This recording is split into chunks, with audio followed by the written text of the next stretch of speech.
आप सभी को मेरा प्यार भरा नमस्कार। आज हम बात करेंगे आशा क्लेम फॉर्म की। आशा क्लेम फॉर्म को किस प्रकार भरा जाता है और कौन कौन से कॉलम में कौन कौन सी चीज़ें आती है, उन सभी के बारे में आज हम बात करने जा रहे हैं।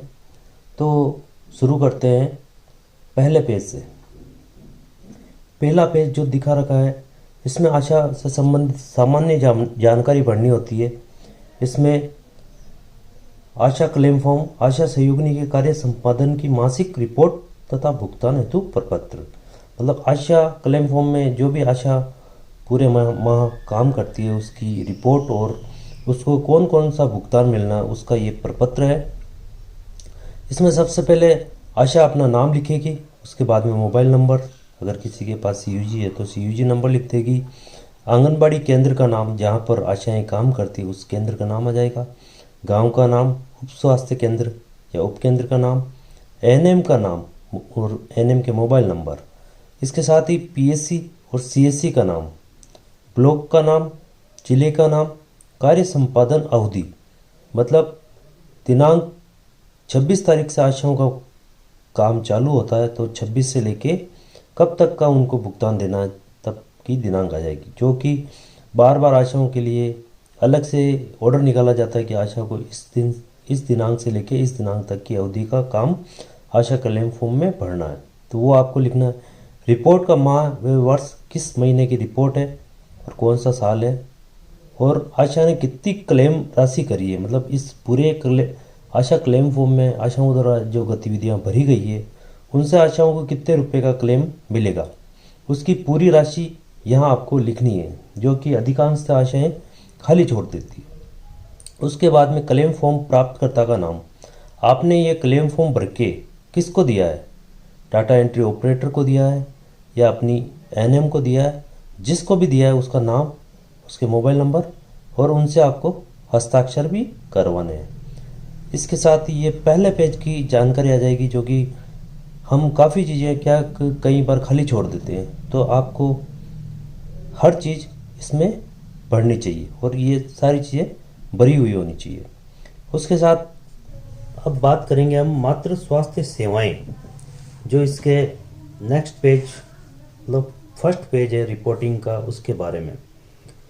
तो सबसे पहले करते हैं मातृ स्वास्थ्य सेवाओं में माह के दौरान संपर्क किए गए परिवारों की संख्या। आशा ने पूरे माह में कितने परिवारों या कितने घरों में संपर्क किया, तो यहाँ पे वो संख्या आ जाएगी कि आशा कितने परिवारों में गई है इस महीने में। उसके बाद में संपर्क किए गए परिवारों में गर्भवती पाई गई महिलाओं की संख्या, इस महीने में कितनी महिलाएं ऐसी थी जो गर्भवती पाई गई, उनकी संख्या, जो नई गर्भवती मिलती है उनकी संख्या यहाँ आ जाएगी। उसके पश्चात संपर्क किए गए परिवारों में 0 से 6 माह तक के बच्चों की संख्या, 0 से 6 महीने तक के जितने भी बच्चे हैं उनकी कुल संख्या इस कॉलम में आएगी। उसके पश्चात संपर्क किए गए परिवारों में 6 माह से 5 वर्ष तक के बच्चों की संख्या, 6 महीने से 5 वर्ष तक के जितने बच्चे हैं आपके क्षेत्र में उनकी संख्या यहाँ आ जाएगी। इसके बाद में निक्षय किट द्वारा जांच की गई कुल संभावित गर्भवती महिलाओं की संख्या, आपको लगा है कि ये महिलाएं गर्भवती हो सकती है, उनमें से आपने निक्षय किट से कितनी महिलाओं की जांच की है, उन सभी महिलाओं की संख्या यहाँ आ जाएगी। उसके बाद गर्भवती पाई गई महिलाओं की संख्या जिनका एनसी सेवाओं के लिए पंजीकरण कराया गया है। निक्षय किट द्वारा जांच की गई कुल महिलाओं में से जो महिलाएं गर्भवती पाई गई है उनकी संख्या इस कॉलम में आ जाएगी। इसके पश्चात गर्भवती नहीं पाई गई महिलाओं की संख्या, कुल निक्षय किट से जांच की गई महिलाओं में से जो गर्भवती है उनको हम घटा देंगे। उसके बाद में जो महिलाएं बचेगी वो इसमें आ जाएगी। गर्भधारण के प्रथम 12 सप्ताह 84 दिन में पंजीकरण कराई गई गर्भवती महिलाओं की संख्या, यहाँ उन महिलाओं की संख्या आएगी जिनका पंजीकरण 12 सप्ताह या 3 महीने के भीतर कराया गया है या 84 दिन के भीतर कराया गया है। आशाओं को उन्हीं का पेमेंट मिलता है जो 12 सप्ताह के अंदर रजिस्ट्रेशन जिनका हुआ है। उसके बाद में 1 नंबर जो कॉलम है उसमें आता है प्रसव पूर्व 4 एएनसी की जांच की गई महिलाओं की संख्या। जिन महिलाओं की 4 एएनसी की जांच पूरी हो गई है उन महिलाओं की डिटेल इसमें आएगी, जिस पर प्रोत्साहन राशि ग्रामीण क्षेत्र में प्रति महिला को 300 रुपए की राशि आशाओं को मिलती है और शहरी क्षेत्र में 200 रुपए की राशि आशा को दी जाती है एक महिला की। इसमें महिला का नाम और उसका पीसीटीएस आईडी नंबर दोनों ही लिखने होते हैं। उसके बाद में पति का नाम, दंपति का मोबाइल नंबर, इसमें उस महिला या उस जोड़े का मोबाइल नंबर आ जाएगा। उसके बाद में एलएमपी की दिनांक, जो लास्ट मेंस्ट्रुएशन पीरियड की दिनांक होती है वो इसमें आ जाएगी। उसके बाद में एएनसी पंजीकरण की दिनांक, जब महिला का पंजीकरण हुआ है, जब उसकी पहली जांच हुई है वो दिनांक आएगी।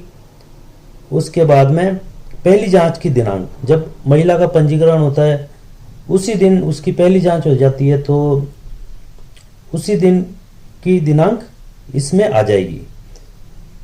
कई बार पंजीकरण जैसे ही महिला गर्भवती होती है उसका पता लगते ही उस महिला का पंजीकरण कर दिया जाता है, और चाहे जांच उसकी बाद में हुई हो। दूसरी जांच की दिनांक, इस दोनों जांचों के बीच में 55 दिन का अंतर होना जरूरी है। उसके बाद में दूसरी जांच की दिनांक लिखनी है। उसके बाद में तीसरी जांच की दिनांक और चौथी जांच की दिनांक। ज्यादातर चौथी जांच प्रसव के जस्ट पहले हो जाती है तो वो दिनांक इसमें डालते हैं। यदि कोई जटिलता हुई हो तो विवरण दे। गर्भावस्था के दौरान अगर महिला में किसी भी प्रकार की जटिलता जैसे खून की कमी या चक्कर आना, दौरे पड़ना जैसे कॉम्प्लिकेशन, रक्त स्त्राव, ऐसा यदि उस महिला में हुआ है, बीपी हाई, शुगर, ऐसा अगर उस महिला में कॉम्प्लिकेशन हुआ है तो वो यहाँ पर अपने को जानकारी लिखनी है। रेफर हाँ या नहीं, क्या अगर उस महिला की कॉम्प्लिकेशन हुआ तो उसको कहीं रेफर किया गया है? यदि किया है तो हाँ आएगा और नहीं किया है तो नहीं आएगा। इस प्रकार ये जानकारी अपने को इसमें भरनी है। 2 नंबर पे आता है गर्भवती महिलाओं की सूची जिनका एएनसी के समय बैंक खाता संख्या लिया गया है। प्रोत्साहन राशि 5 रुपए। कुल संख्या लिखनी है, कितनी महिलाओं का आपने बैंक खाता संख्या ले लिया है। प्रत्येक बैंक खाता संख्या पर आशा को 5 रुपए का भुगतान होता है। इसमें महिला का नाम, पीसीटीएस नंबर, पति का नाम, बैंक विवरण, इसमें बैंक शाखा का नाम, बैंक की शाखा का मतलब जिस गांव में बैंक है उस जगह का नाम आ जाएगा, और कौन सा बैंक है ये भी आपको लिखना है। आईएफएससी कोड, हर बैंक के आईएफएससी कोड होते हैं, वो सभी को पता है आपको कि आपके एरिया में कौन से बैंक के क्या कोड है। इस कोड नंबर को आप अपनी डायरी में भी लिख के रखें ताकि बार बार आपको किसी भी महिला से पूछने की जरूरत नहीं पड़े। अकाउंट नंबर, यहाँ वो खाता संख्या आ जाएगी। बैंक खाता संख्या प्राप्त करने की दिनांक, आपने किस दिन बैंक खाता संख्या उससे प्राप्त करी है महिला से, वो दिनांक आ जाएगी। एएनसी जांच, जिस समय बैंक खाता संख्या प्राप्त किया गया है, कौन सी जांच के समय आपने उस महिला से बैंक खाता संख्या प्राप्त कर ली है, पहली जांच में करिए, दूसरी जांच में करिए, तीसरी जांच में करिए या चौथी जांच में करिए। इस प्रकार ये डिटेल आपको भरनी है। छोटे छोटे पैसे है लेकिन हर बूंद बूंद से घड़ा भरता है, इसलिए आपको हर कॉलम में ये जानकारी भरनी है ताकि आपको आपका पेमेंट अच्छा बने और पूरे रुपए का आपको भुगतान होवे। कई बार क्या है, छोटी छोटी चीजों को अपन छोड़ देते हैं जिससे कि अपना भुगतान कम बनता है। इसलिए हर आशा को स्मार्ट बनने की जरूरत है। हर कॉलम, हर जानकारी अगर आप भरोगे तो आपको पूरा भुगतान होगा। उसके बाद में 3 नंबर पर संपन्न कराए गए संस्थागत प्रसवों का विवरण। आपके एरिया में जितनी भी गर्भवती महिलाएं थी उनका अगर संस्थागत प्रसव हुआ है तो उन सभी प्रसवों का आपको यहाँ पे इंद्राज करना है। इसमें प्रोत्साहन राशि, जैसा कि आप सभी को पता है कि ग्रामीण क्षेत्र में 300 रुपए का भुगतान होता है और शहरी क्षेत्र में 200 रुपए की राशि का भुगतान होता है। कुल संख्या लिखनी है, कितनी महिलाओं का प्रसव हुआ है वो यहाँ आ जाएगा। ग्रामीण क्षेत्र में कितनी का हुआ है और शहरी क्षेत्र में कितनी, मतलब आप जिस एरिया में काम करते हो वो डिटेल यहाँ आ जाएगी। इसमें प्रसूता का नाम और पीसीटीएस आईडी नंबर पहले नंबर पे लिखना है। उसके बाद में पति का नाम, क्षेत्र कौन सा क्षेत्र था वो तो आपको पता ही है कि आप ग्रामीण क्षेत्र की आशा हैं या शहरी क्षेत्र की आशा हैं। प्रसव का स्थान, प्रसव कहाँ हुआ है, सरकारी चिकित्सा संस्थान का नाम, अगर कोई पीएससी सीएससी पे हुआ तो वहाँ का नाम, उस गांव का नाम आ जाएगा। जेएसवाई योजना में पंजीकृत प्राइवेट अस्पताल का नाम, अगर कोई प्राइवेट अस्पताल एक्रीडिएटेड है जेएसवाई योजना के तहत तो उस अस्पताल का नाम यहाँ आ जाएगा। प्रसव की दिनांक, जिस दिन प्रसव हुआ है वो दिनांक आ जाएगी। प्रसव का प्रकार, अगर नॉर्मल डिलीवरी है तो आपको सामान्य लिखना है और अगर सीजेरियन हुआ है तो सीजेरियन। प्रसव का परिणाम, प्रसव का जैसा कि पता ही है आपको दो परिणाम होते हैं, या तो जीवित जन्म होगा या मृत जन्म होगा। अगर जीवित बच्चा जन्मा है तो जीवित जन्म और अगर मरा हुआ बच्चा पैदा हुआ तो मृत जन्म। जीवित जन्म का लिंग लड़का है, लड़की है या ट्रांसजेंडर है, जो भी है वो आपको लिखना है। यदि कोई जटिलता हुई हो तो विवरण दे, जैसा कि दौरे पड़ना या रक्तस्राव, ऐसी कोई अगर प्रसव के समय उसको जटिलता का सामना करना पड़ा है तो वो यहाँ लिखना है। उसके बाद में प्रसव हेतु जांच हेतु दे प्रोत्साहन राशि का विवरण, प्रसव पूर्व जांच हेतु। इसके पश्चात प्रसव पूर्व जांच हेतु दे प्रोत्साहन राशि का विवरण। अब जो आप एनसी कराते हो उसमें हर चीज के अलग अलग रुपए है, मतलब अगर आपने 12 सप्ताह पूर्व पंजीकरण कराया है तो उसके 75 रुपये मिलेंगे ग्रामीण क्षेत्र में और 75 ही शहरी क्षेत्र में। उसके बाद में अगर आपने टीटी व आईएफ है व प्रथम जांच, ये तीनों चीज करी है, मतलब पहली जांच के साथ आपने टीटी भी दिलाया उसको, आयरन फोलिक एसिड की गोली भी दी है, अगर ये सारी चीजें पीसीटीएस में आपने चढ़ाई है तो आपको 75 रुपये और 50 रुपये का भुगतान होगा। द्वितीय जांच, अगर दूसरी जांच करिए तो 50 और शहरी क्षेत्र में 75 रुपये। तीसरी जांच अगर कराइए तो 50 रुपये और 25 रुपये, और चौथी जांच अगर करिए तो 50 रुपये और 25 रुपये का भुगतान शहरी क्षेत्र में होगा। इस प्रकार एनसी के जो पैसे मिलते हैं आशा को, उनको 5 भागों में बांटा गया है। अगर ये चीजें आपने करी है, पांचों चीजों का इंद्राज अगर पीसीटीएस सॉफ्टवेयर में हुआ है तो आपको ये सारी, मतलब तो आपको 300 रुपये मिलेंगे, नहीं तो इसमें से आपके पैसे कट जाएंगे। इसके बाद में चौथे नंबर पे आता है 15 से 49 वर्ष तक की महिलाओं की मृत्यु का विवरण। यदि आपके क्षेत्र की कोई भी महिला, मतलब चाहे वो वहां की बहू हो या बेटी हो, अगर 15 और चाहे विवाहित हो या अविवाहित हो, अगर उसकी मृत्यु हुई है तो आपको इसमें लिखनी है। तो इसमें क्या है, क्रम संख्या 1 आ जाएगी, महिला का नाम आ जाएगा, पति का नाम, मोबाइल नंबर, आयु, वो महिला कितने वर्ष की थी, यदि प्रसव हुआ है तो उसकी यहाँ दिनांक लिखनी है आपको। मृत्यु की दिनांक, मृत्यु का स्थान, घर पर हुआ है, सरकारी संस्थान पर हुआ है, निजी संस्थान पर हुआ है या रास्ते में हुआ है या अन्य जगह हुआ है। पीसीटीएस का कारण, पीसीटीएस आईडी नंबर, मृत्यु का कारण, इसमें मृत्यु का कारण लिखना है, कैसे हुई है, एक्सीडेंट से हुआ है या कोई बीमारी से हुआ है या गर्भावस्था के दौरान हुआ है, जिस भी कारण से मृत्यु हुई है तो वो दिनांक यहाँ आप वो आईडी यहाँ लिखनी है अगर हो तो। अगर महिला गर्भवती है या गर्भावस्था में थी तो उसकी पीसीटीएस आईडी आपको मिल जाएगी। तो नीचे क्या लिखा है, महिला मातृ मृत्यु की सूचना 104 108 पर देने पर सत्यापन के पश्चात सफल सूचना प्रदाता को 200 रुपये का मोबाइल रिचार्ज होगा। ये राशि 200 रुपये की आशा के अलावा जो भी अगर कोई भी सूचना उसको देता है 104 और 108 पे फोन करके, तो जिस भी व्यक्ति ने ये सूचना दी है उसको 200 रुपये का भुगतान मोबाइल रिचार्ज के रूप में किया जाएगा। इसके पैसे आशा को नगद नहीं मिलते हैं, मतलब ये मोबाइल रिचार्ज के द्वारा ही इसका भुगतान किया जाता है। उसके बाद में शिशु स्वास्थ्य सेवाएं, बच्चों से संबंधित जानकारी यहाँ अपने को भरनी है। शिशु मृत्यु का विवरण, अगर 0 से 5 वर्ष तक के किसी भी बच्चे की मृत्यु हुई है तो वो यहाँ डालनी है। प्रोत्साहन राशि 50 रुपये, इसमें 50 रुपये का भुगतान किया जाता है। इसमें शिशु का नाम, PCTS ID नंबर, माता पिता का नाम, पता, लिंग, लड़का लड़की, मृत्यु की दिनांक, आयु, वर्ष, सप्ताह, माह, सप्ताह, दिन, घंटे, मतलब प्रसव के बाद में भी अगर किसी की मृत्यु होती है तो वो यहाँ घंटे में आ जाएगी, नहीं तो दिन, सप्ताह या माह या वर्ष, कितने वर्ष का था बच्चा।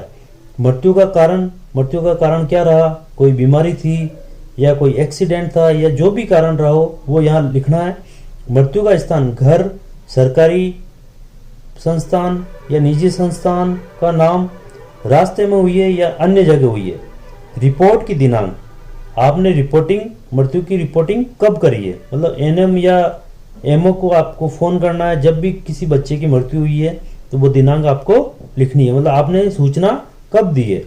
उसके बाद में टिप्पणी करनी है, जो भी हुआ है उसके बारे में अगर कोई आपके पास जानकारी हो तो वो यहाँ आप लिख सकते हैं।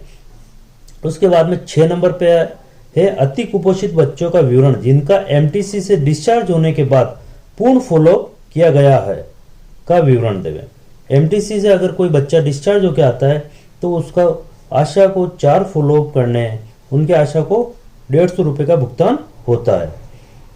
तो यहाँ MTC से डिस्चार्ज होकर आए बच्चे का नाम लिखना है, बच्चे की उम्र कितनी है, लिंग लड़का है या लड़की है, भर्ती के दिन बच्चे की MUSC माप सेंटीमीटर में, उसके साथ डिस्चार्ज किए गए बच्चे के साथ एक फॉलोअप का कार्ड होता है, उस कार्ड में से देख के आपको लिखना है। और ये जानकारी तो आपके खुद के पास भी आशा डायरी में होनी चाहिए। माता पिता का नाम, माता पिता का मोबाइल नंबर, MTC में भर्ती की दिनांक, MTC से डिस्चार्ज होने की दिनांक, फॉलोअप की तारीख। ये फॉलोअप आशा 15-15 दिन से करेगी, प्रथम, द्वितीय, तृतीय और चतुर्थ। और अगर कोई और जानकारी हो तो वो टिप्पणी में आप लिख सकते हैं। उसके पश्चात प्रसव पश्चात प्रसूता एवं नवजात शिशुओं के फॉलोअप का विवरण जो HbA1c, प्रोत्साहन राशि 250 रुपये। जिन भी महिलाओं की डिलीवरी हुई है, चाहे वो आपके एरिया की बहू हो या बेटी हो, आपको उसकी और उसके बच्चे की HbA1c जांच करनी है। दोनों ही परिस्थितियों में आशा को उनका भुगतान किया जाएगा। उसमें आपको प्रसूता का PCTS ID नंबर, नाम और PCTS ID नंबर यहाँ लिखना होगा, पति का नाम लिखना होगा, मोबाइल नंबर लिखने होंगे। फॉलोअप जांचों का विवरण, दिनांक, अगर घर पर डिलीवरी हुई तो पहली जांच 48 घंटे में करें, उसके बाद में दूसरी जांच तीसरे दिन, तीसरी जांच 7वें दिन, चौथी जांच 14वें दिन, पांचवी जांच 21वें दिन, छठी जांच 28वें दिन और 7वीं जांच 42वें दिन होगी। NM के साथ की गई जांच की दिनांक, इन 7 जांचों में से आपको एक जांच में NM के साथ विजिट करनी है तो उस दिन की दिनांक आपको यहाँ डालनी है। उसके बाद में रेफर किया हाँ या नहीं, उसके बाद में अगर माँ या बच्चे में से किसी को अगर आपने रेफर किया है तो यहाँ उसकी डिटेल आ जाएगी हाँ या नहीं में, ठीक है ना।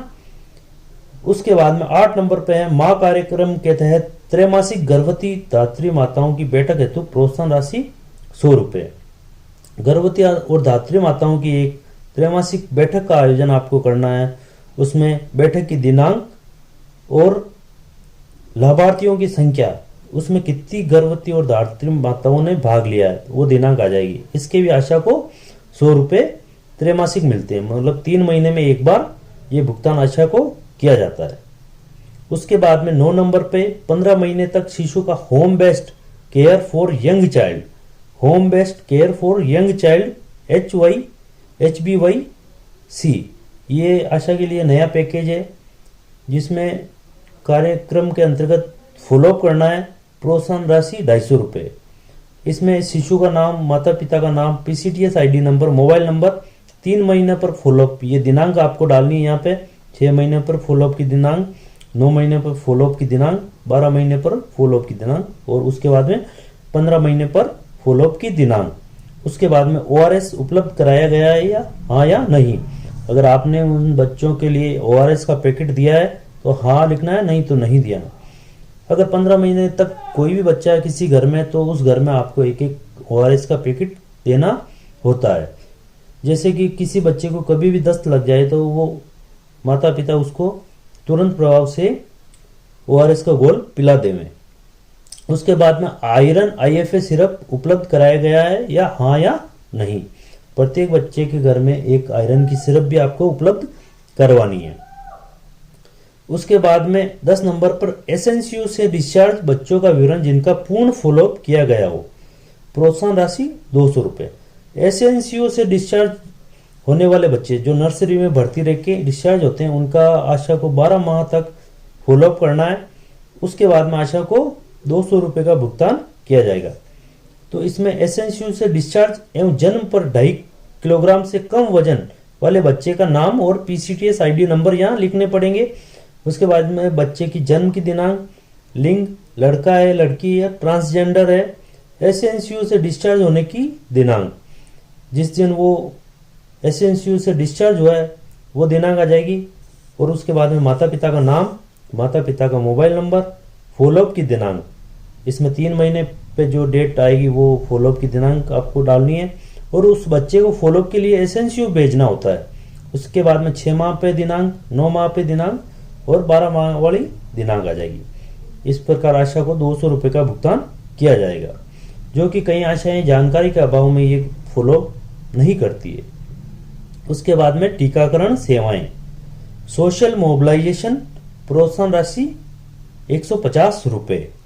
जिस दिन आशा MCHN डे पर टीकाकरण सत्र का आयोजन करवाती है उसके आशा को 150 रुपये का भुगतान किया जाता है। इसमें टीकाकरण दिवस एवं दिनांक, टीकाकरण दिवस का आयोजन कब किया गया और दिनांक क्या थी, और उसमें टीकाकरण स्थल का नाम, किस जगह पे टीकाकरण का सत्र आयोजित किया गया, आंगनबाड़ी केंद्र है, स्कूल है या C कैटेगरी के जो विलेज है वो नाम आ जाएगा इसमें।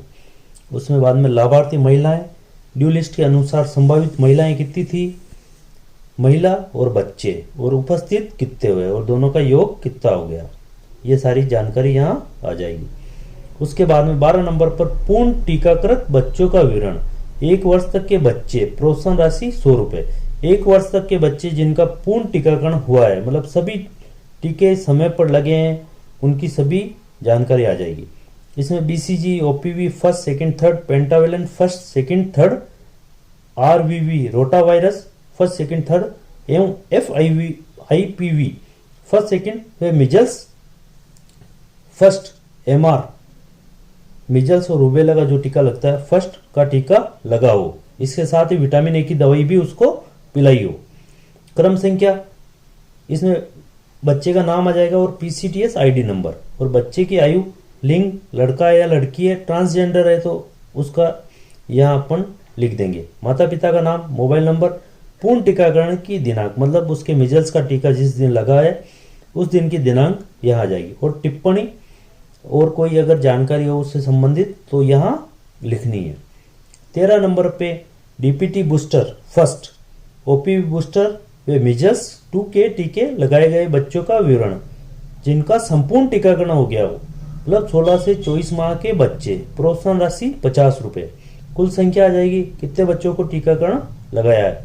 उसके बाद में यहाँ बच्चे का नाम और ID, PCTS ID आ जाएगी, बच्चे की आयु, लिंग, माता पिता का नाम, mobile number, DPT booster first की दिनांक और OPV बूस्टर की दिनांक, मिजल्स सेकेंड की दिनांक यहाँ अपन लिख देंगे। उसके बाद में परिवार कल्याण सेवाएं, परिवार कल्याण सेवाओं में भी आशा को बहुत ही बढ़िया पैकेज मिलता है। इसमें 14 नंबर पे है माह के दौरान प्रेरित किए गए गर्भ महिला नसबंदी केसेज का विवरण, जिन महिलाओं की आपने नसबंदी कराई है उनका विवरण यहाँ आ जाएगा। इसमें प्रोत्साहन राशि 200 व 300 रुपये लेप्रोस्कोपी और 300 और 400 रुपये प्रसवोत्तर नसबंदी। अगर प्रसव पश्चात किसी की नसबंदी कराई है तो उसमें 300 रुपये का भुगतान होता है। इसमें योग्य दंपति क्रमांक, ECTS ID नंबर आते हैं और महिला का नाम, पति का नाम, महिला के मोबाइल नंबर, बच्चों की संख्या, उम्र, पता, नसबंदी ऑपरेशन का प्रकार, लेप्रोस्कोपी, प्रसवोत्तर नसबंदी, और उसके बाद में नसबंदी की दिनांक, किस दिन नसबंदी हुई है, और स्थान जहाँ नसबंदी हुई है, अस्पताल का नाम, ये जानकारी आपको आशा सॉफ्ट में भरनी पड़ती है, जिसका भुगतान आपको वहां से सीधे मिलता है। और बाकी की जो जानकारी है आपको पीसीटीएफ सॉफ्टवेयर से आशा सॉफ्ट में जाती है। उसके साथ ही 15 नंबर पर माह के दौरान प्रेरित किए गए पुरुष नसबंदी केसेज का विवरण। अगर किसी पुरुष की नसबंदी कराई है तो उसमें प्रोत्साहन राशि है 300 रुपये और 400 रुपये। कुल संख्या कितने की नसबंदी कराई है वो यहाँ आ जाएगा। इसमें योग्य दंपति का ईसीटीएस क्रमांक, पुरुष का नाम, पत्नी का नाम, मोबाइल नंबर, बच्चों की संख्या, उम्र, पता, नसबंदी का प्रकार, परंपरागत पुरुष नसबंदी एनएसवी, नसबंदी की दिनांक और स्थान जहां नसबंदी हुई है, अस्पताल का नाम। इसके बाद में यहाँ देखो नीचे नोट भी लिखा हुआ है, उसमें है 10 नवंबर 2016 के पश्चात प्रोत्साहन राशि में परिवर्तन किया गया है, जो 14 मिशन परिवार विकास एमपीवी जिलों में ही देय है। बाड़मेर, धौलपुर, बांसवाड़ा, करौली, जालोर, सवाई माधोपुर, उदयपुर, डूंगरपुर, राजसमंद, जैसलमेर, पाली, सिरोही, बारा एवं भरतपुर शेष में पूर्व दर के अनुसार ही प्रोत्साहन राशि देय होगी। नोट, योग्य दंपति का ईसीटीएस आईडी नंबर एनएम द्वारा उस गांव के आरसीएच रजिस्टर से देखकर भरा जाएगा। मतलब ये जो 14 जिले हैं उनमें 100 रुपये अधिक मिलेंगे आशा को और बाकी जिलों में 100 रुपये कम मिलेंगे। उसके बाद में 16 नंबर पे माह के दौरान 1 या 2 बच्चों पर नसबंदी के लिए प्रेरित किए गए दंपतियों का विवरण। मतलब ऊपर आपने जिनकी भी नसबंदी कराई है उनमें से अगर 1 या 2 बच्चों पर ही नसबंदी कराई है तो उनका विवरण आएगा। इसमें योग्य दंपति क्रमांक, ईसीटीएस आईडी, महिला का नाम, पति का नाम, मोबाइल नंबर, बच्चों की संख्या, महिला की उम्र और पता। उसके बाद में नसबंदी का प्रकार, परंपरागत पुरुष नसबंदी हुई है या लेप्रोस्कोपी या मिनी लेप प्रसूवोत्तर नसबंदी। उसके बाद में नसबंदी की दिनांक और स्थान जहां नसबंदी हुई है। इस पे प्रत्येक केस पर आशा को 1000 रुपये की राशि का भुगतान किया जाएगा। इसके बाद में 17 नंबर पर विवाह के बाद पहले बच्चे में कम से कम 2 वर्ष की देरी के लिए प्रेरित किए गए दंपतियों का विवरण। जो नवविवाहित जोड़े हैं उनका आते ही आशा को अपनी डायरी में इंदराज करना है और उनको प्रेरित करना है कि वो विवाह का सर्टिफिकेट प्रमाण पत्र बनाएं। उसके बाद में योग्य दंपति क्रमांक, ईसीटीएस आईडी नंबर, उनका रजिस्ट्रेशन करवाना है, जिसमें ईसीटीएस आईडी नंबर यहाँ लिखने पड़ेंगे आपको। महिला का नाम, पति का नाम, महिला की उम्र क्या थी जब उसका विवाह हुआ था, विवाह की दिनांक कितनी और प्रमाणीकरण की दिनांक, विवाह का प्रमाण पत्र कितनी तारीख को बना। उसके बाद में यहाँ एड्रेस आ जाएगा और टिप्पणी। अगर ऐसे आपके 2 जोड़े हैं तो आपको 1000 रुपये का भुगतान होगा। मतलब प्रत्येक जोड़े पे 500 रुपये की राशि आपको दे है। अगर विवाह के बाद में उन्होंने 2 वर्ष तक उनके बच्चा नहीं हुआ हो तो ठीक है। उसके बाद में 18 नंबर पर 2 बच्चों के मध्य 3 साल के अंतराल रखने हेतु प्रेरित किए गए दंपतियों का विवरण।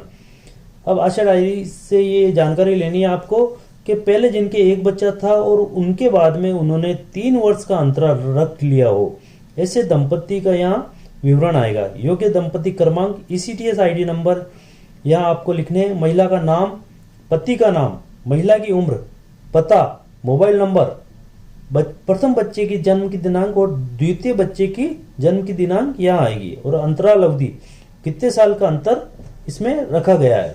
अगर 3 साल का है तो आशा को 500 रुपये का भुगतान किया जाएगा।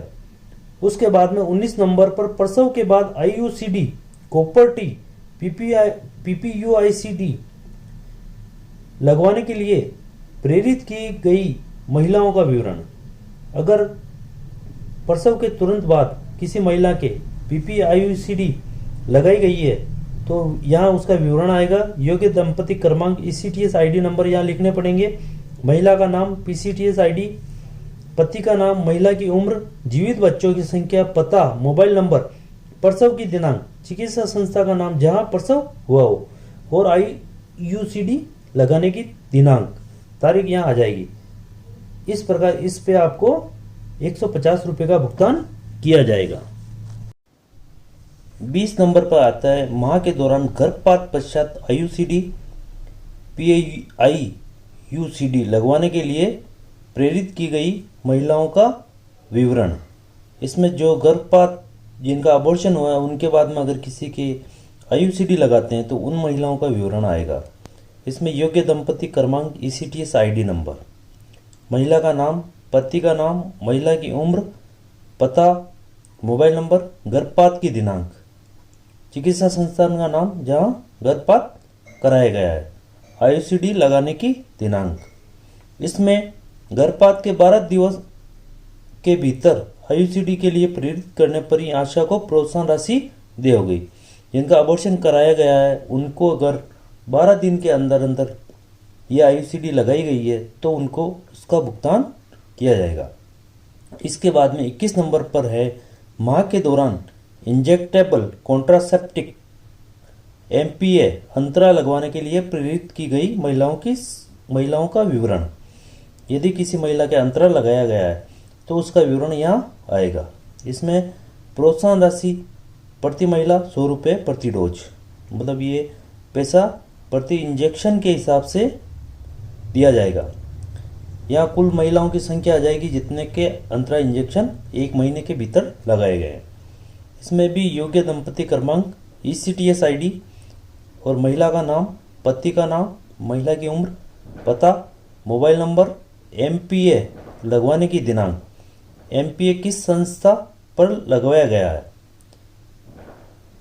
वहाँ का नाम आ जाएगा, PSC, CSC, जिला अस्पताल या कहीं एक्रीडिएटेड मान्यता प्राप्त प्राइवेट अस्पताल, या MPA लगवाने के लिए उपयोगकर्ता का विवरण, नया उपयोगकर्ता है या पुराना उपयोगकर्ता है, डोज की संख्या, कुल कितनी डोज लगी है। इसके साथ ही केवल मिशन परिवार विकास MPV वाले जिलों, जो 14 जिले हैं उनमें बाड़मेर, बांसवाड़ा, जालौर, जैसलमेर, उदयपुर, पाली, राजसमंद, सिरोही, सवाई माधोपुर, बारा, भरतपुर, धौलपुर, डूंगरपुर, करौली की आशाओं को दे है। मतलब ये पैसे भी इन जिलों की आशाओं को ही दिए जाएंगे। इसके साथ ही राष्ट्रीय कार्यक्रम, नेशनल प्रोग्राम, जिनका पैसा केंद्र सरकार के द्वारा आशा को दिया जाता है। ये कार्यक्रम है, इसमें सबसे पहला है TB, नए क्षय रोगियों की संख्या जिनका नोटिफिकेशन प्रथम सूचना प्रदाता किया गया है का विवरण। इसमें यदि किसी आशा ने किसी मरीज को रेफर किया है और उसकी सूचना, अगर वो TB का रोगी निकलता है, उसमें TB पाई जाती है तो उसको 500 रुपये का भुगतान किया जाएगा। इसमें रोगी का नाम, पता, उम्र, लिंग, रोगी का मोबाइल नंबर, संभावित रोगियों को रेफर फॉर्म द्वारा रेफर करने की दिनांक, संभावित रोगियों को, रोगी में TB पाए जाने की दिनांक, जब लैब में जांच हुई है वो दिनांक आएगी, रोगी की निक्षय ID एवं दिनांक, जो भी TB का रोगी होता है उसको एक निक्षय ID दी जाती है, वो निक्षय ID और वो ID कब बनी है वो दिनांक यहाँ आ जाएगी। आशा द्वारा यदि नोटिफिकेशन की राशि क्लेम की जाती है तो यह सुनिश्चित किया जाए कि उक्त TB रोगी का पूर्व में पब्लिक प्राइवेट चिकित्सा संस्थान द्वारा नोटिफिकेशन नहीं किया गया है एवं आशा द्वारा ही सर्वप्रथम रेफर करने के उपरांत ही TB रोग का डायग्नोसिस हुआ है। यदि कोई रोगी है तो इसमें वो पहले से कहीं डायग्नोस, मतलब उसका पता नहीं लगा हो कि उसमें TB के लक्षण है, चाहे वो सरकारी संस्थान हो या प्राइवेट संस्थान, वो मरीज नया होना चाहिए, मतलब एकदम नए मरीज के ही ये पैसे दिए जाएंगे। क्षय रोगियों की संख्या जिनका इलाज पूर्ण हो गया है का विवरण। इसमें TB के रोगी जिनका इलाज पूरा हो गया है, ये पैसा तभी आशा को मिलेगा जब या तो वो रोगी पूर्णतः ठीक हो गया, मतलब जिसको कहते हैं क्योर्ड, या उसने पूरा ट्रीटमेंट खा लिया हो, मतलब ट्रीटमेंट कंप्लीट कर लिया हो। इसमें रोगी का नाम, पता, उम्र, लिंग, रोगी का मोबाइल नंबर, TB रोग की कैटेगरी, इसमें आपको कैटेगरी लिखनी है, new previously treated drug resistant TB, जिसको एमडीआर कहते हैं। आजकल दो ही कोर्स चलते हैं, या तो वो है न्यू या होगा रेजिस्टेंट टीबी। इसके बाद में इलाज शुरू करने की दिनांक, रोगी का टीबी नंबर, निश्चय आईडी एवं दिनांक। इसमें रोगी की निश्चय आईडी आ जाएगी और दिनांक आ जाएगी, और उपचार पूर्ण होने की दिनांक। ठीक है, ये सारी चीज़ें आपको डायरेक्ट आशा सॉफ्ट में भरनी पड़ेगी। अगर वो एमडीआर टीबी है तो उसमें कैटेगरी 4 करना पड़ेगा, उसके बाद ही आशा सॉफ्ट में उसकी एंट्री होगी। इसके साथ ही मोतियाबिंद का ऑपरेशन कराए गए व्यक्तियों की संख्या में विवरण, प्रोत्साहन राशि 350 रुपये कुल संख्या। अब टीबी में अगर 6 महीने का इलाज कोई आशा दे रही है तो उसको 1000 रुपये का भुगतान किया जाएगा। कैटेगरी सेकंड अब खत्म हो गई है, उसके स्थान पे एमडीआर टीबी का इलाज चलता है। अगर 9 महीने का एमडीआर टीबी का इलाज चलता है तो आशा को 5000 का भुगतान होगा। उसमें आईपी और सीपी अलग होती है। इसके साथ ही एक 1.5 साल और एक 20 महीने का इलाज अब टीबी रोगियों का किया जाता है। उसके बाद मोतियाबिंद में रोगी का नाम लिख देंगे अपन, पिता का नाम लिख देंगे, पति का नाम, पता, उम्र, लिंग, रोगी का मोबाइल नंबर, ऑपरेशन की दिनांक, डिस्चार्ज की दिनांक, आँख जिसका ऑपरेशन हुआ है, बाई आँख या दाई आँख, 45 दिन पश्चात फॉलोअप पर आँख की दृष्टि उसको दिखाई दे रहा है या नहीं दे रहा है, कैंप स्थल सरकारी या गैर सरकारी, कैंप आयोजक सरकारी या प्राइवेट, और सरकारी निजी संस्था का नाम और पता। अगर मोतियाबिंद का किसी आशा ने रेफर करके ऑपरेशन कराया है तो उसको 350 रुपये का भुगतान किया जाएगा। इसके बाद में कुष्ठ रोगियों के रजिस्ट्रेशन एवं पूर्ण उपचारित रोगियों का विवरण। अगर कुष्ठ रोगी का रजिस्ट्रेशन कोई आशा करवाती है तो उसमें 250 रुपये और 200 रुपये का भुगतान आशा को दिया जाता है। तो इसमें कुष्ठ रोगी रजिस्ट्रेशन प्रोत्साहन राशि विकृति पूर्व, अगर शुरुआती स्टेज में ही कुष्ठ रोग का पता लगा लिया जाता है तो आशा को 250 रुपये का भुगतान होता है। और अगर विकृति पश्चात अगर कुछ देरी के बाद में पता लगता है तो उसको 200 रुपये का भुगतान दिया जाता है। इसमें रोगी का नाम, स्थायी पता, उम्र, लिंग, रोगी का मोबाइल नंबर, रजिस्ट्रेशन की दिनांक व नंबर, चिकित्सा संस्थान का नाम व स्थान, रजिस्ट्रेशन जहां उसका रजिस्ट्रेशन कराया गया है। ज़्यादातर कुष्ठ रोग का उपचार जिला अस्पताल या मेडिकल कॉलेज स्तर के अस्पताल में किया जाता है। कुष्ठ रोग का प्रकार पीबी था या एमबी था। दृश्य विकृति से पूर्व नए कुष्ठ रोगी की पहचान होने पर 250 रुपये, हाँ या नहीं। दृश्य विकृति पश्चात नए कुष्ठ रोगी की पहचान होने पर 200 रुपये का भुगतान। इसमें ये जानकारी भर देंगे। उसके बाद में कुष्ठ रोगी का प्रकार पीबी और एमबी। अगर पीबी का आशा द्वारा इलाज खिलाया जाता है तो उसको 400 रुपये का भुगतान होगा, और अगर एमबी का खिलाया जाता है तो 600 रुपये का भुगतान होगा। इसमें रजिस्ट्रेशन नंबर, रोगी का नाम, उपचार शुरू करने की दिनांक, प्रथम खुराक, दूसरी खुराक की तारीख, तीसरी खुराक की तारीख, चौथी खुराक की तारीख, पांचवी खुराक की तारीख, अंतिम खुराक, उपचार पूर्ण होने की दिनांक। इसके साथ ही एमबी में रजिस्ट्रेशन नंबर, रोगी का नाम, उपचार शुरू करने की दिनांक, प्रथम खुराक, दूसरी, तीसरी, चौथी, पांचवी, छठी, सातवीं, आठवीं, नवीं और 10वीं और 11वीं खुराक, अंतिम खुराक, उपचार पूर्ण होने की दिनांक। इस प्रकार ये 4 महीने और 6 महीने का इलाज चलता है, जिसमें ये प्रोत्साहन राशि आशा को दी जाती है। इसके बाद में 25 नंबर पर आता है बुखार के रोगियों की ली गई ब्लड स्लाइड या आरडीटी का विवरण। यदि ब्लड स्लाइड कनेक्शन के स्थान की दूरी माइक्रोस्कोपिक सेंटर से इतनी अधिक हो कि 24 घंटे के अंदर माइक्रोस्कोपी सेंटर पहुंच नहीं सके, तो इसमें प्रोत्साहन राशि प्रत्येक स्लाइड पर आशा को 15 रुपये मिलते हैं। कुल संख्या मतलब जितने रोगियों की आपने स्लाइड बनाई है उतने रोगियों की यहाँ संख्या आ जाएगी। इसमें रोगी का नाम, पता, मोबाइल नंबर, उम्र, लिंग, बुखार की अवधि, कितने दिनों तक उसको बुखार रहा, रक्त पट्टिका संचयन संख्या। इसमें आपको कोड नंबर लिखने हैं 1 2 3 4 5 से जितने भी मरीजों की स्लाइड बनाते हो वो सीरियल नंबर चलता रहेगा। संचयन की दिनांक, जिस दिन कलेक्शन किया है स्लाइड का, जांच हेतु प्रस्तुत करने की दिनांक, लैब में जिस दिन भेजी है आपने स्लाइड वो दिनांक आ जाएगी। रैपिड डायग्नोस्टिक किट द्वारा जांच की गई दिनांक, ये किट आशा के पास उपलब्ध नहीं है, इसलिए ये दिनांक अगर हो तो भर दो, नहीं तो खाली छोड़ दो।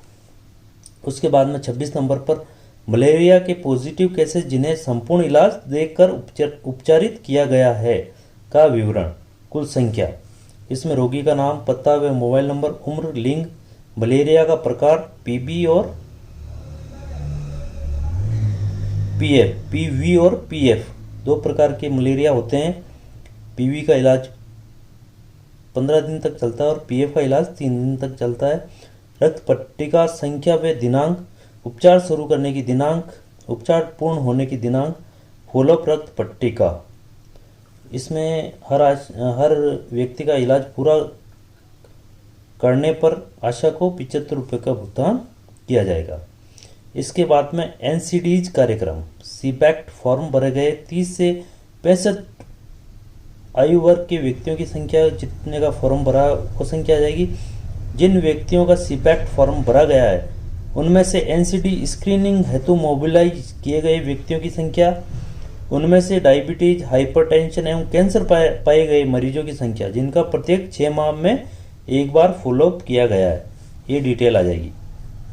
उसके साथ ही 28 नंबर पर VHSNC मास बैठक की सूचना, प्रोत्साहन राशि 150 रुपये। महिला आरोग्य समिति या VHSNC का नाम, अगर शहर में है तो महिला आरोग्य समिति और गांव में तो VHSNC, उसका नाम आ जाएगा। बैठक में उपस्थित सदस्यों की संख्या और बैठक कार्रवाई विवरण प्रस्तुत किया गया, हाँ या नहीं। जो भी आपने रजिस्टर में कार्रवाई का विवरण लिखा है वो इस क्लेम फॉर्म के साथ सबमिट करना होगा। इसके साथ बे में है मासिक बैठक, सेक्टर बैठक की सूचना, प्रोत्साहन राशि 150 रुपये। मासिक बैठक की दिनांक यहाँ आ जाएगी, उपस्थित कितने, हाँ या नहीं। अगर आप वहाँ उपस्थित हैं तो हाँ, नहीं तो नहीं। रिपोर्ट प्रस्तुत की गई है, मतलब क्लेम फॉर्म उस दिन आपने सबमिट किया है तो हाँ, नहीं तो नहीं। इस प्रकार मासिक बैठक का आपको 150 रुपये का भुगतान किया जाएगा। इसके साथ ही रूटीन मासिक गतिविधियों की सूचना, प्रोत्साहन राशि कुल 1500 रुपये, कुल 5 गतिविधियां, प्रत्येक गतिविधि हेतु 300 रुपये, ये प्रत्येक माह आशा को दिए जाएंगे। इसमें डिटेल है, वर्ष के आरंभ में पूर्ण सर्वे एवं अद्यतन करना, मतलब एक बार शुरुआत में पूरा सर्वे होगा, उसके बाद में अगर हर महीने में उसमें कुछ चेंज होता है, अपडेशन होता है, तो वह आशा को करना होगा। उसमें वर्ष के प्रारंभ में समस्त घरों का सर्वे किया गया है, अगर किया तो हाँ, नहीं तो नहीं। वर्ष के आरंभ में कुल कितने घरों का सर्वे किया गया है, यहाँ संख्या आएगी। माह के दौरान विजिट किए गए घरों की संख्या, हर माह आप विजिट करते ही हैं, वो घरों की संख्या आ जाएगी इसमें। विजिट के दौरान मिली गर्भवती महिलाओं की संख्या, विजिट के दौरान 2 वर्ष तक के टीकाकरण से वंचित मिले बच्चों की संख्या, विजिट के दौरान मिले नव दंपतियों की संख्या, ये सारी चीज़ें आपको मासिक आधार पर भरनी है। और रिकॉर्ड संधारण, आपको आपकी जो डायरी वगैरह है उसका रिकॉर्ड संधारण करना है, उसके आपको 300 रुपये हर माह मिलते हैं। आशा डायरी पूर्ण संधारित है या नहीं, अगर हाँ है तो हाँ लिखना है। आशा डायरी के अनुसार माह तक कुल एनसी की संख्या, आपको आशा डायरी की एनसी की संख्या टोटल यहाँ लिखनी है।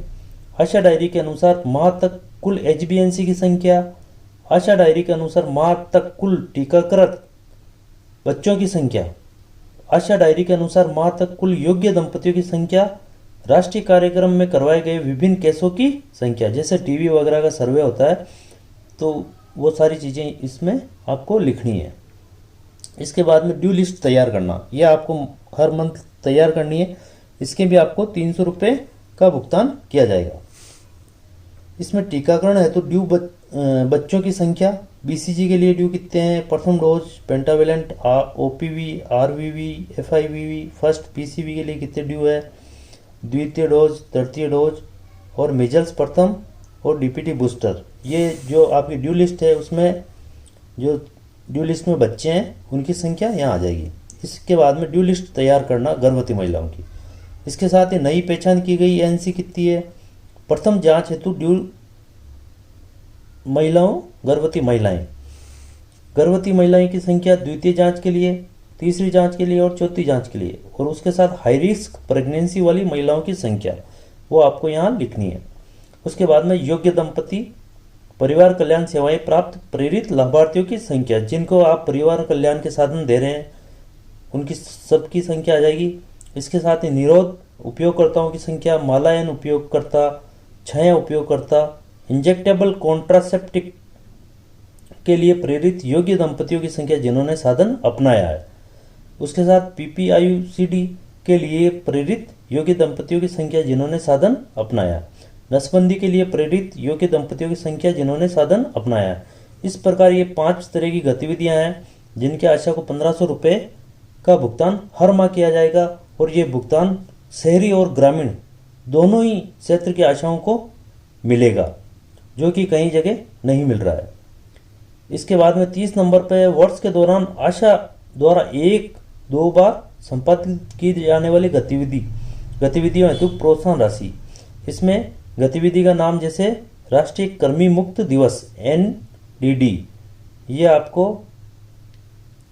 मनाना है। उसकी दिनांक, लक्ष्य जो दिया गया है, कितने बच्चों को मतलब उनका डीवॉर्मिंग की दवाई देनी है, उपलब्धि अगर जितने को दी है आपने वो लिखना है, और विवरण। इसके साथ ही गहन दस्त नियंत्रण पखवाड़ा IDCF, इसमें प्रत्येक परिवार को ORS का वितरण करना है, जिसके आशा को 1 रुपये के हिसाब से भुगतान दिया जाता है। उसके साथ ही यदि अन्य कोई गतिविधि स्वास्थ्य विभाग NHM द्वारा आशाओं के माध्यम से की गई है तो उनको प्रोत्साहन राशि का भुगतान उपरोक्त सारणी से दिया जा सकेगा। टिप्पणी एवं सुझाव, अगर आपकी कोई यहाँ टिप्पणी है या सुझाव है तो आप यहाँ लिख सकते हैं।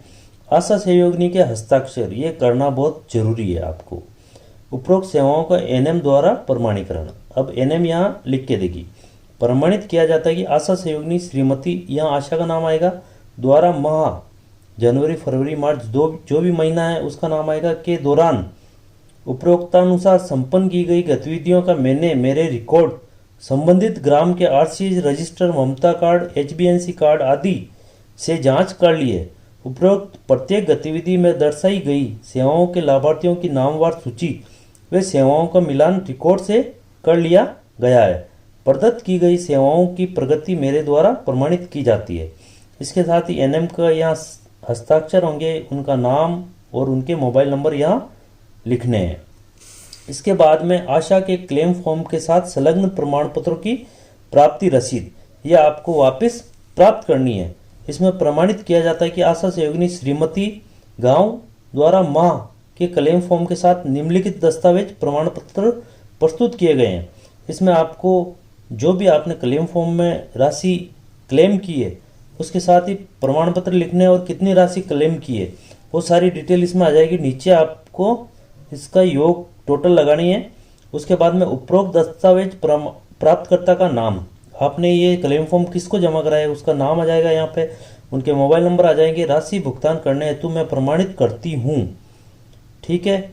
उसके बाद में इधर हस्ताक्षर और दिनांक, और ये जो ये रसीद है ये आशा को वापस प्राप्त करनी है, ये अपने रिकॉर्ड में रखनी है ताकि उनको पता रहे कि मैंने इस महीने में कितने रुपए की राशि का क्लेम किया है। इसके बाद में प्रत्येक आशा ये महत्वपूर्ण निर्देश याद रखें, ये चीज़ें आपको ध्यान में रखने की है।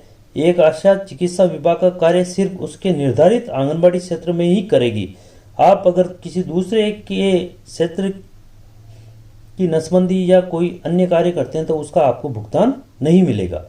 आशा को अपने क्षेत्र के अलावा आवश्यक होने पर एक अन्य क्षेत्र का अतिरिक्त कार्यभार दिया जा सकता है। अगर कहीं पोस्ट वैकेंट हो तो उसका आपको अतिरिक्त कार्यभार के लिए अलग से ऑर्डर निकलेगा, जिसकी अनुशंसा खंड मुख्य चिकित्सा अधिकारी द्वारा राज्य स्तर पर करने पर दिया जा सकेगा। आपको अपना मासिक क्लेम फॉर्म प्रतिमाह जमा कराना होगा।